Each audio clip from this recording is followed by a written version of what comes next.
Hello everyone. आज हम computer memory के डिस्कशन में जो नेक्स्ट सीक्वेंस है that is read only memory, ROM के बारे में पढ़ेंगे। ऐसे तो नाम इसका रीड ओनली मेमोरी है, स्टार्टिंग में रीड ओनली मेमोरी था, बट अभी ऐसा नहीं कि पहले राइट वंस होता था इसमें property, that is write once memory बोलते थे। एक ही बार लिखा जाएगा, फिर इसमें किसी तरह के चेंजेस नहीं होंगे, उसे सिर्फ रीड किया जाएगा, इसलिए रीड ओनली मेमोरी था। बाद में है तो ये परमानेंट ही नेचर का रीड ओनली मेमोरी ही है, बट इसमें कुछ प्रोग्रामिंग या इरेजिंग की टेक्निक्स डेवलप हुई, लेकिन रोम नाम फेमस है रीड ओनली मेमोरी का, तो उसी के वेरिएंट रहे कम्प्लीटली। तो जब भी मेन मेमोरी की बात होती है कंप्यूटर में, प्राइमरी मेमोरी की बात होती है, तो रैम और रोम ये दो बेसिक आते हैं आपके। तो रोम परमानेंट है, एकदम स्टार्टिंग के लिए होता है, ये नॉन वोलेटाइल होता है। इट मीन्स जब पावर चला जाएगा तब भी ये परमानेंटली स्टोर रहेगा। ROM is a part of computer itself, computer का ही पार्ट है ये, वहीं पे रहता है कंप्लीट। इसके प्रोग्राम हार्ड डिस्क वगैरह से कहीं लोड करने की ज़रूरत नहीं है, तो सीधे ही कनेक्टेड होता है, कंप्यूटर से ही कंप्लीट कनेक्ट होता है। और इवन रोम का जो बायोस वगैरह प्रोग्राम है वो सीमास बैटरी से चलता रहता है। सीमास बैटरी एक लगी होती है, जिससे कई बार पासवर्ड हम भूल जाते हैं, कुछ इस तरह गड़बड़ होता है विंडोज़ वगैरह में इस तरह का, तो फिर सीमास बैटरी रिमूव करके फिर से लगा देते हैं, तो पासवर्ड मोबाइल में आपने देख रखा होगा, कई बार लोग पासवर्ड या फिर कुछ सेटिंग गड़बड़ हो जाती है तो बैटरी निकाल के फिर लेते हैं, तो फिर से डेट टाइम से नए सेटअप कर लेता है। तो यही सेम फीचर इसमें भी इसी तरह का होता है। उसी मास बैटरी से हमेशा ही क्लॉक इसकी चलती रहती है। अदरवाइज आप कंप्यूटर नए फिर से ऑन करते हैं तो ऑटोमेटिकली टाइम क्यों नया ले लेता है, क्योंकि वो बैटरी से क्लॉक चलती रहती है, पूरा सिंक्रोनाइज्ड होता है उससे। तो CMOS stands for complementary metal oxide semiconductor. CMOS battery से पूरा चलता है, जो उसका बायोस होता है, रोम होता है। तो आज का पूरा डिस्कशन हमारा रोम पे ही है, रीड ओनली मेमोरी पे ही है। ये प्राइमरी मेमोरी या मेन मेमोरी का दूसरा पोर्शन है, दैट इज रैम और रोम, दो चीज़ें हैं। रैम आपका वोलेटाइल है, तो ये नॉन वोलेटाइल परमानेंट स्टोरेज है इसमें। तो ये इसका काम क्या है, ये नॉन वोलेटाइल है ही, और रोम का जो कंप्लीट सॉफ्टवेयर होता है, ये प्रोग्राम होता है इसमें, जो रोम में जो भी स्टोर्ड होता है वो मैन्युफैक्चरर के द्वारा ही प्रोग्राम्ड होता है। जो मैन्युफैक्चरर होता है उस पर्टिकुलर कंप्यूटर का कंप्लीट वही पूरा कंप्लीट सेटिंग, हार्डवेयर की जो बेसिक सेटिंग है, जो भी storage factory setting you can say, वो पूरा इसमें स्टोर होता है रीड ओनली मेमोरी में। और क्या होता है इसमें, ये स्टोर्स द डेटा या फिर instructions to start the computer. Computer शुरू कैसे होगा, स्टार्ट कैसे होगा, उसके लिए पूरा कंप्लीट स्टार्टिंग के लिए कंप्यूटर के लिए जितनी जो भी इंफॉर्मेशन रिक्वायर्ड इंफॉर्मेशन है, डेटा या इंस्ट्रक्शंस, वो स्टोर करके रखता है ROM, read only memory, permanent memory होती है ये। तो ये जो स्टोर कर रखता है वो होता है बायोस, सबसे इंपॉर्टेंट होता है इसमें। जो रोम में जो स्टोर्ड होता है, अगर वन वर्ड में बोले तो वो होता है BIOS. BIOS stands for basic input output system. जो ये बायोस का सॉफ्टवेयर है, ये काम क्या क्या करता है, तो अभी ये जो करेगा क्या, ये करता है बूटिंग। बूटिंग का मतलब कंप्यूटर को शुरू करना, स्टार्ट करना।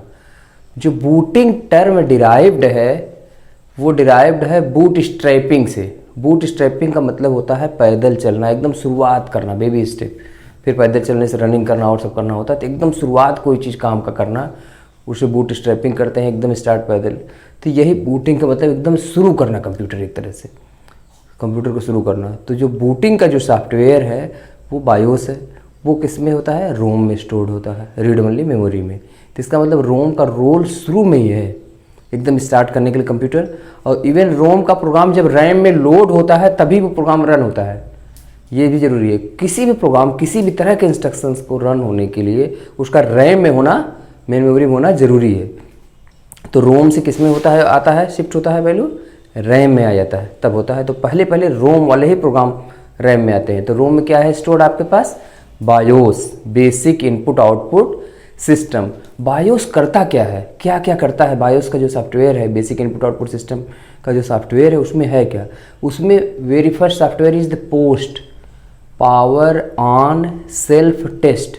सबसे पहले बायोस में पोस्ट स्क्रीन आती है, पावर ऑन सेल्फ टेस्ट होता है। तो ये क्या करता है, ये चेक करता है कि कौन कौन से हार्डवेयर कंपोनेंट्स वर्किंग है या नहीं, जो कनेक्टेड हैं और वो वर्क कर रहे हैं कि नहीं प्रॉपरली। तो आप जब भी कंप्यूटर बूटिंग करते हैं तो जो भी कनेक्टेड कंपोनेंट्स हैं, कीबोर्ड, माउस, प्रिंटर, जो भी कनेक्टेड होता है, सबकी लाइट एक बार सबकी जलती है। भले ही आपने प्रिंट कमांड अभी नहीं दिया, लेकिन तब भी प्रिंटर की लाइट एक बार जलेगी। और कीबोर्ड के सभी buttons, caps lock, num lock, square lock, जितने भी लॉक वाले बटन होते हैं एलईडी, सब एक बार ब्लिंक करती है। वन टाइम सब ब्लिंक करेगा। एक बार आवाज़ होगी बीप की, उससे रैम की चेकिंग होती है। जो आवाज़ शुरू में हुआ कंप्लीट बीप, उससे ये पता चलता है कि रैम कनेक्टेड है, इसमें रैम का एक स्लॉट होता है वो अलग गया। ROM is a part of computer itself, उसी में पूरा कंप्लीट होता है, वो अलग से नहीं लगाया जाता है, लेकिन रैम का स्लॉट होता है अलग से लगता है। रोम उसी का पार्ट होता है कंप्यूटर का, integral part of the computer only.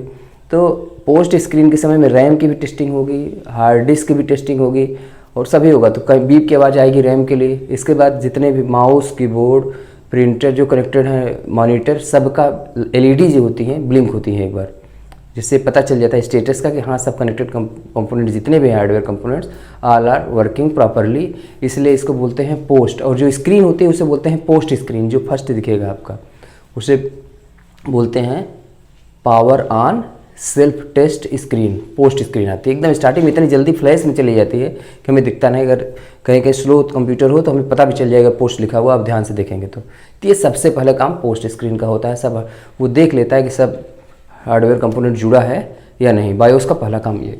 फिर उसके बाद उसके पास setup program, BIOS setup program जिसको बोलते हैं, ये होता है। उसका काम क्या करना है, सिस्टम सेटिंग्स को दिखाना है।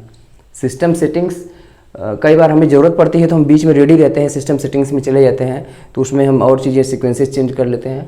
और सिस्टम सेटिंग के बाद इसमें ये पता करता है कि कौन सी डिवाइस बूटेबल डिवाइस है, मीन्स कहाँ से ओएस लोड होना है बूटेबल डिवाइस से, फिर आगे ऑपरेटिंग सिस्टम कैसे लोड होगा। बूटेबल डिवाइस होती है, कई बार पहले फ्लॉपी डिस्क जो होती थी या सीडी होती थी, बूटेबल सीडी या बूटेबल फ्लॉपी डिस्क बनाया जाता था।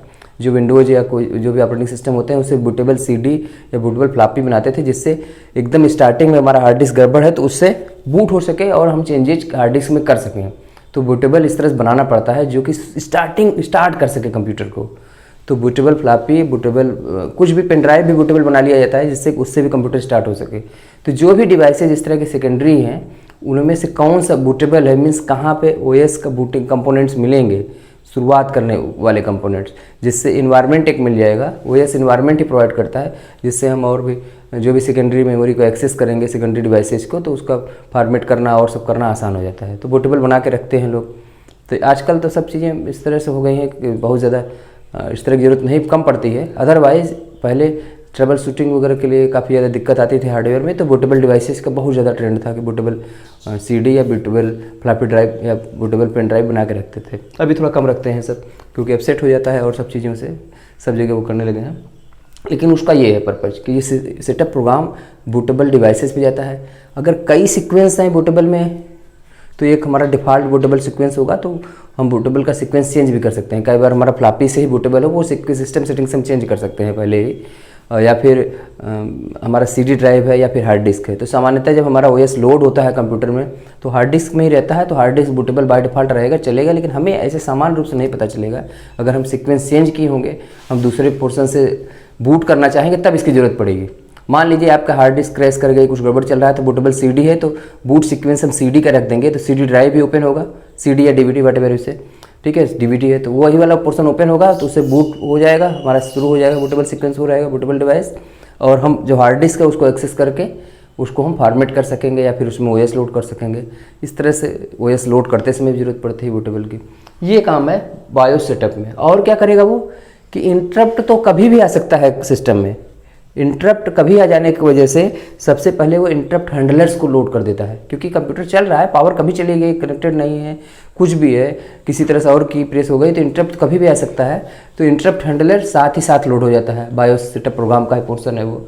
और इसके साथ क्या होगा, डिवाइस ड्राइवर, जो डिवाइसेज कनेक्टेड हैं उनका ड्राइवर भी शुरू में इंस्टॉल हो जाता है। आजकल प्लग एंड प्ले डिवाइसेज हैं, ऑटोमेटिक ड्राइवर्स होते हैं, सीधे इंस्टॉल्ड हो जाते हैं तुरंत, ये शुरू में लोड हो जाता है। और जितने सीपीयू के रजिस्टर हैं उनको इनिशियलाइज कर देता है, मतलब किसी को 0 पे सेट करना होगा, किसी को 1 पे जो भी बिट्स होंगे सेट होनी, तो पूरे सब इनिशियलाइज हो जाते हैं एकदम स्टार्टिंग। ये बायोस का ही पोर्शन है उसके सेटअप में। फिर बायोस का क्या करता है, बूट स्ट्रैप लोडर प्रोग्राम होता है। बूट स्ट्रैप मैंने बताया कि पैदल चलना, तो बूट स्ट्रैप लोडर प्रोग्राम होता है, ये लोड होता है। ये क्या करता है, बूट स्ट्रैप लोड का काम होता है, ये वर्क क्या होता है ये प्रोग्राम का, कि ऑपरेटिंग सिस्टम को रैम में लोड करना और लॉन्च करना। बूट स्ट्रैप लोडर का काम है ऑपरेटिंग सिस्टम जो भी विंडोज हो, लाइनेक्स हो या विंडोज का कई वेरिएंट हो, तो वो इसमें लोड करता है। हमारे पास एक से ज़्यादा ऑपरेटिंग सिस्टम है तो हमारे पास चॉइस आता है, कुछ 30 सेकंड का स्क्रीन भी चलता है कि आप किस सीक्वेंस में जाने देते हैं। एरो की से जो कर्सर की है उससे हम सीक्वेंस चेंज भी कर सकते हैं। अगर हम एक ही ओएस अभी तक यूज़ करते रहे हम आप, तो फिर हमें वो डायरेक्ट बाय डिफ़ॉल्ट उसी ओएस को लोड कर देगा, फिर लॉन्च कर देगा, उस ओएस को रैम में लोड करके लॉन्च कर देगा। अब एक से ज़्यादा सीक्वेंस हैं, एक से ज़्यादा ओएस आपने मान लीजिए लाइनेक्स है, विंडोज़ है या फिर कोई और भी ओएस आपने रख रखा है, विंडोज़ की दूसरा वेरिएंट रख रखा है, तो फिर आपको एरो की से जा सकते हैं। By default first choice number होगा जो भी ओएस होगा, इसके बाद वाले जो सीक्वेंस हैं जिस सीक्वेंस में आप जाएंगे एरो की से, वो वाला वो पर्टिकुलर ओएस हार्ड डिस्क से जहाँ पे स्टोर्ड है वहाँ से रैम में लोड होगा, फिर वो लॉन्च होगा, दैट इज़ वो रन हो जाएगा कंप्लीट। ये बूटस्ट्रैप लोडर का काम है। तो ये पूरा सभी ये तीनों पोर्शंस, दैट इज पोस्ट वाला प्रोग्राम, पावर एंड सेल्फ टेस्ट वाला प्रोग्राम, बायोस का सेटअप प्रोग्राम ये, और प्लस बूटस्ट्रैप लोडर, ये तीनों बायोस का ही पार्ट है। BIOS basic input output system जो कि रोम में होता है, ये रोम का वर्किंग है, काम है, बेसिक डिटेल्ड वर्क हमने बताया कि रोम में क्या क्या काम करता है। इसीलिए रोम को बोलते हैं फर्मवेयर, फर्मेंटेशन, एकदम शुरुआत, बीजारोपण इसने शुरुआत की कंप्यूटर की, बूटिंग किया इसने, मतलब एकदम स्टार्ट करना कंप्यूटर। तो वो बेसिक वाला, तो एक लाइन में अगर हम कहें तो ROM stores the instructions and data to start the computer. Computer को स्टार्ट करने के लिए जो डेटा इंस्ट्रक्शंस की जरूरत होती है वो रोम स्टोर करके रखता है। ये नॉन वोलेटाइल होता है, परमानेंट मेमोरी होती है complete. It is a integral part of computer itself, computer का ही पार्ट होता है ये, ठीक है, अलग से इसको एक्सेस नहीं करना है। और ये हमेशा गवर्न रहता है, बायोस हमेशा चलता रहता है सीमास बैटरी से, complementary metal oxide semiconductor battery से। अब बायोस में भी जो प्रोग्राम है वो 3 पार्ट है आपका, उसमें पोस्ट होता है, पावर एंड सेल्फ टेस्ट, जो कि सभी हार्डवेयर कंपोनेंट्स कौन कौन से कनेक्टेड है वो देखता है। दूसरा सेटअप प्रोग्राम है जो system setting, bootable sequence, interrupt handler, device drivers, register को इनिशियलाइज करना, ये सब कर लेता है। तीसरा पार्ट इसका होता है बूटस्ट्रैप लोडर, जो कि ऑपरेटिंग सिस्टम को रैम में लोड करता है और उसे लॉन्च करता है। तो ये इससे पूरा हमारा बूटिंग हो जाती है। तो बूटिंग में एक जो भी ऑपरेटिंग सिस्टम है वो डास हो, विंडोज हो, लाइनेक्स हो, वो रन हो जाता है। ये कंप्लीट काम है हमारा रोम का, रीड ओनली मेमोरी का, इसी तरह से काम करता है। अब नाम तो इसका रीड ओनली मेमोरी है, लेकिन फिर बाद में इसमें वेरिएंट हुए कि सिस्टम की सेटिंग या फैक्ट्री सेटिंग में कुछ थोड़े बहुत परिवर्तन कर सकें, हम इस तरह कर सकें, इसलिए डिफरेंट वेरिएंट डिफरेंट जो आए रोम के डेवलप हुए। अब उसके बारे में हम आप बताएंगे वन बाय वन आपको। तो फर्स्ट है आपका, first variant of the ROM is the P ROM. P stands for programmable, programmable read only memory हो गया ये, रीड ओनली मेमोरी का जो फर्स्ट वेरिएंस है। तो इस वाले वेरिएंट में क्या करते हैं, प्रोग्रामिंग भी कर देते हैं with the help of special tool. लेकिन एक ही बार प्रोग्रामिंग करेंगे, दोबारा इसको हम प्रोग्रामिंग नहीं कर सकते हैं। तो प्रोग्रामिंग करने के लिए जो तरीका है इसमें जो प्रोग्राम करते हैं मैन्युफैक्चरर्स के अलावा, तो वो फ्यूजेज के थ्रू करते हैं। फ्यूजेज और डायोड्स होते हैं, थाउजेंड्स ऑफ डायोड्स होते हैं पूरे कंप्लीट इसमें पी रोम वाले जो कंप्लीट मेमोरी होती है पी रोम में। उन फ्यूजेज को 12 वोल्ट के वोल्ट से बैटरी से या फिर पावर से 12 वोल्ट वाली पावर से बैटरी से क्या करते हैं, फ्यूज करते हैं। फ्यूज जो करेंगे, कोई फ्यूज हो जाएगा जो बर्न हो जाएगा, जो particular portion of fuse that is diode जो बर्न हो जाएगा 12 वोल्ट से, वो 0 रहेगा। जो अदरवाइज जितने वो बचे होंगे फ्यूजेज वो हो जाएंगे 1।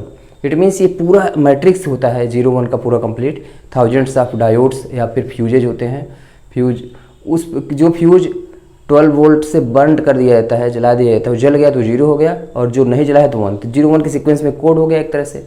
तो 0 1 का जो कोड हो गया मशीन लैंग्वेज हो गई, उसी में माइक्रो प्रोग्राम्ड हो जाता है, इसलिए इसे प्रोग्राम्ड रीड ओनली मेमोरी बोलते हैं। पहला वेरिएंट है रोम का जिसमें इस तरह से फ्यूजेज बने होते हैं, उससे प्रोग्रामिंग करके मैन्युफैक्चरर से प्रोग्रामिंग कर सकते हैं, वन टाइम कर सकते हैं, इससे ज़्यादा नहीं कर सकते।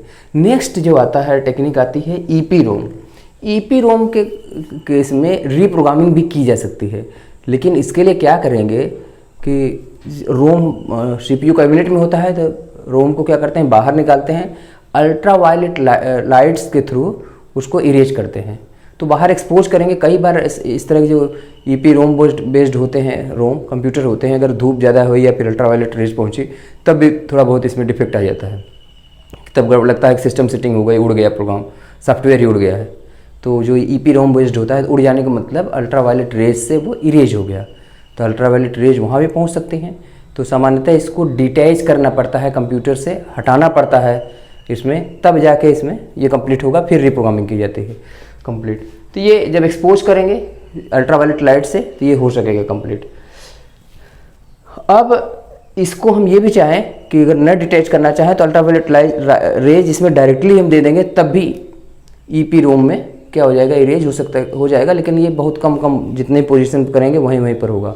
तो ये EP Rome stands for erasable programmable read only memory. इसको फिर से रीप्रोग्राम इरेज करने की बात करेंगे। इरेजिंग टेक्निक आपकी अल्ट्रावायलेट लाइट है, ठीक है, इसके थ्रू। ये दूसरा वेरिएंट हो गया। अब अगला वेरिएंट है डबल ईपी रोम या ई स्क्वायर पी रोम, वाट एवर इसे। ये electrically erasable programmable read only memory होता है, तो डबल ईपी रोम बोलते हैं इसको। तो इस वाले केस में कंप्यूटर से पूरी तरह हटा के सेटअप करके इलेक्ट्रिक करंट से सेटअप से पूरा एक साथ पूरा बल्क में पूरा इरेज होता है, बल्क में पूरा वो कंप्लीट सेक्टर कंप्लीट वो बल्क इरेज करता है। ये पूरी तरह रिमूव करके कंप्यूटर से हटा के इलेक्ट्रिसिटी उसमें अप्लाई करेंगे, तब पूरा इरेज होगा, तब रिप्रोग्रामिंग करते हैं। इसी का वेरिएंट है ये डबल ईपी रोम। इसमें ज़्यादा हम इरेजिंग करेंगे, फिर से कई बार प्रोग्रामिंग इसमें जब चाहें कर सकते हैं, लेकिन पूरा कंप्यूटर से हटा के इस तरह से करना पड़ेगा। अब नेक्स्ट इसी का वेरिएंट जो आएगा फ्लैश मेमोरी। रोम का अगला वेरिएंट है फ्लैश मेमोरी। फ्लैश मेमोरी को स्पेसिफिक डबल ईपी रोम बोल सकते हैं। ये डबल ईपी रोम का ही एक वर्जन है। उसी तरह से इलेक्ट्रिकली इरेजेबल इसमें भी होता है कंप्लीट, बट फ्लैश मेमोरी के केस में मूविंग पार्ट नहीं होते हैं, ये सॉलिड होता है, इसलिए इसको एसएसडी भी बोलते हैं, सॉलिड स्टेट ड्राइव्स। ठीक है, तो सॉलिड स्टेट होने की वजह से, पूरा मूविंग पार्ट नहीं होने की वजह से बहुत हाई स्पीड होती है, बहुत ड्यूरेबल हो जाता है ये, और बहुत इसमें एनर्जी कंजम्पशन भी बहुत कम होता है एसएसडी में। ये रैम और रोम दोनों को फीचर्स को अप्लाई करता है कंप्लीट, जो फ्लैश मेमोरी है। और इसको कई जगह डिजिटल कैमरा में, मोबाइल फ़ोन में, और प्रिंटर, लैपटॉप और भी डिवाइसेज है वहाँ फ्लैश यूज़ किया जाता है, या फ्लैश ड्राइव, पेन ड्राइव में फ्लैश ड्राइव से बोलते हैं, इस जगह इसको यूज़ किया जाता है। और ये एसएसडी बेस्ड होता है, solid state drive. Flash memory को एसएसडी भी बोलते हैं, यहाँ आप यूज़ करते हैं, MP3 प्लेयर में भी यूज़ करते हैं। तो अभी आजकल क्या है ट्रेंड कि इसको हार्ड डिस्क को भी इसी तरह से यूज़ करने लगे हैं, SSD based, flash drive based ही हो गया है। आजकल बहुत हाई स्पीड होता है, क्योंकि इसमें स्पीड बहुत हाई होगी, लो कंजम्पशन ऑफ पावर है, इसमें बहुत ड्यूरेबल है, इसलिए एसएसडी आने लगी हैं एज ए हार्ड डिस्क। जो एसएसडी हार्ड डिस्क आने लगी हैं, सेकेंडरी स्टोरेज है वैसे तो, लेकिन वो क्या हो जाता है, उसकी स्पीड बहुत फास्ट होती है, बूटिंग वगैरह ये सब इतना फास्टर होता है एज़ कम्पेयर टू नॉर्मल जो मैग्नेटिक डिस्क हार्ड डिस्क जो आते थे साटा वगैरह वाले, उससे और बेटर हार्ड डिस्क आने लगे, एसएसडी बेस्ड होने लगे, हाई स्पीड के आने लगे। थोड़ा कॉस्टली हो जाता है नॉर्मल मैग्नेटिक डिस्क जो हार्ड डिस्क हमारा, लेकिन इस तरह के भी मार्केट में हैं और काफ़ी पॉपुलर हो रहे हैं आजकल एसएसडी बेस्ड हार्ड डिस्क। तो ये है एक्चुअली फ्लैश मेमोरी ही, रोम का ही वेरिएंट है, रीड ओनली मेमोरी के लिए यूज हो रहा था, अब उसको हम एसएसडी के लिए यूज़ करने लगे, दैट इज़ हार्ड डिस्क की तरह यूज़ करने लगे, सॉलिड स्टेट ड्राइव। ठीक है, अब इसके अलावा फिर अभी IBM कंपनी ने डेवलप कर दिया एक और रैम का वेरिएंट है, वो मतलब नॉन वोलेटाइल रैम बना दिया, एन रैम बोलने लगे। वो रैम की जो भी रैंडम एक्सेस का जो टेक्निक्स थी पूरी कंप्लीट, वो सब जितने फीचर्स थे उसी को मैग्नेटिक टेक्निक से मैग्नेटाइज करके डेटा को, जो पावर जाने के बाद भी डेटा को स्टोर करके रखने लगे मैग्नेटिज्म के थ्रू, इसलिए इससे बोला गया magneto resistive non volatile memory. Volatile से नॉन वोलेटाइल में कन्वर्ट कर लिया गया, IBM का है। तो ये भी कई जगह यूज होने लगा, एन रैम इसको बोलने लगे, नॉन वोलेटाइल रैम है, ये रोम का ही वेरिएंट। तो ये these are the different variants of read only memory. चलिए हम फिर एक बार समअप करते हैं पूरा कंप्लीट रीड ओनली मेमोरी का। Read only memory stores the program to start the computer, computer को शुरू करने के लिए, और उस प्रोग्राम का नाम होता है BIOS, basic input output system. वो हमेशा it is integral part of computer, हमेशा चलता रहता है, उसमें क्लॉक वगैरह सब चलते रहते हैं। तो कंप्लीट तो एक CMOS बैटरी होती है जिसके थ्रू ये पूरा चलता रहता है BIOS, basic input out system में। पोस्ट स्क्रीन आती है, पावर ऑन सेल्फ टेस्ट होता है, सेटअप प्रोग्राम होता है, इनिशियलाइज करता है, सेटिंग बूट सीक्वेंसेज, और उसके बाद बूट स्ट्रैप लोडर होता है जो कि OS को रन करता है, ऑपरेटिंग सिस्टम जो भी ऑपरेटिंग सिस्टम है, विंडोज हो, लाइनेक्स हो, या जो भी ऑपरेटिंग सिस्टम डॉस हो, जो भी OS होगा उसको करेगा। तो ये बायोस का काम है, शुरुआत वाला काम हो जाएगा कंप्लीट। फिर इसके रोम के वेरिएंट पे आते हैं हम, तो पी रोम होता है first variant, programmable read only memory, जिसमें एक बार प्रोग्रामिंग कर सकते हैं कंप्लीट। थाउजेंड्स ऑफ यूजेस के थ्रू होता है। फिर EEPROM होता है, इरेजेबल प्रोग्रामेबल। इसमें क्या करते हैं, अल्ट्रावायलेट रेज से एक्सपोज करके करते हैं, डिटेच करने की ज़रूरत नहीं होती, बिना डिटेच के भी कर सकते हैं और डिटेच करके भी कर सकते हैं, इससे भी रिप्रोग्रामिंग हो सकती है। फिर डबल EEPROM आया, उससे अलग से electrically erasable programmable read only memory होता है। तो इसमें क्या करते हैं, डिटैच करके कंप्यूटर से हटा के डिस्कनेक्ट करके उस वाले रोम को क्या करते हैं, अलग से इलेक्ट्रिकली पूरा डेटा इरेज करके कई बार फैक्ट्री सेटिंग चेंज की जा सकती है। पूरी factory setting means manufacturer based होता है रोम, उसी की पूरी प्रोग्रामिंग होती है, वही अपडेट होता है। तो ये कंप्लीट हो डबल EEPROM। डबल EEPROM का ही वेरिएंट होता है फ्लैश मेमोरी, जो कि सॉलिड स्टेट ड्राइव होता है, जिसमें मूविंग पार्ट्स नहीं होते हैं। Due to this is a high speed device. जो फ्लैश ड्राइव्स होते हैं, फ्लैश बनता है कंप्लीट वो, और बहुत ड्यूरेबल हो जाता है, हाई स्पीड का तो है ही, ड्यूरेबल हो गया है, तो ये काफ़ी ज़्यादा यूज होने लगा और बहुत एनर्जी कंजम्पशन भी इसमें कम होता है, तो इसको कई जगह यूज किए। तो अभी आजकल हार्ड डिस्क में भी इसको यूज करने लगे। फिर IBM कंपनी ने एक और वेरिएंट बनाया नॉन वोलेटाइल रैम का, जो कि रोम की तरह यूज किया गया। तो उसमें मैग्नेटिक टेक्निक से मैग्नेटो रेजिस्टिव वे में इस इंफॉर्मेशन को, बिट्स को स्टोर किया गया। अदरवाइज तो रैम का नेचर होता है वोलेटाइल, बट इसको non volatile with the help of magnetic किया गया, इसे मैग्नेटो रेजिस्टिव वे में। तो ये पूरा कंप्लीट था आपका रीड ओनली मेमोरी के बारे में। ये प्राइमरी मेमोरी का पोर्शन हमारा अभी यहीं पे कंप्लीट होता है। तो फिर आगे की क्लासेज में हम डिस्कस करेंगे सेकेंडरी मेमोरी के बारे में। अभी के लिए हम फिर यहीं पे स्टॉप करते हैं। Thank you.